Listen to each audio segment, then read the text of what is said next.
I listened to the interview on the All In podcast this morning with Jeremy Allaire.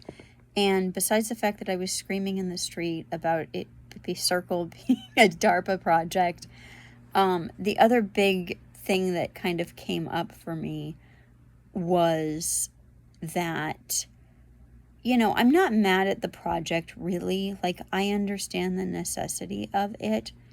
That being that you've got this massive amount of Eurodollar debt in the market worldwide that something has to be done about, and it needs to be tracked and traced and monitored.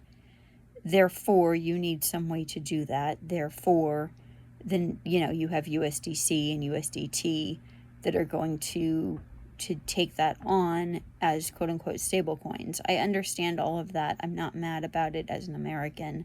I understand that it's necessary for US foreign policy.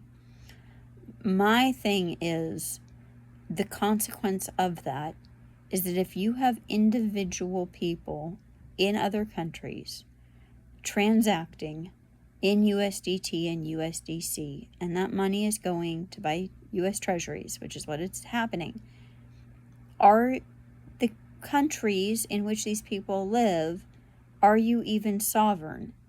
And I would argue, no, you're not. And maybe that's just me being pedantic because there's not a lot of...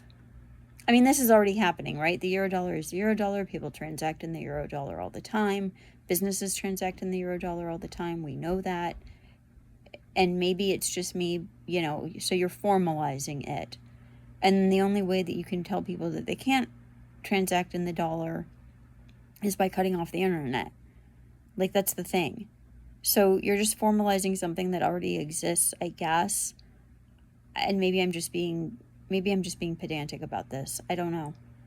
But it's just something that's kind of I've been sitting with, thinking like, Venezuela, for example. Okay, now Venezuela's on Tether or whatever. And maybe Venezuela's just not sovereign anymore. That's a thing. That could be a thing. That could be true. I don't know. Tell me what you think. This is something I think about a lot, obviously. So, yeah.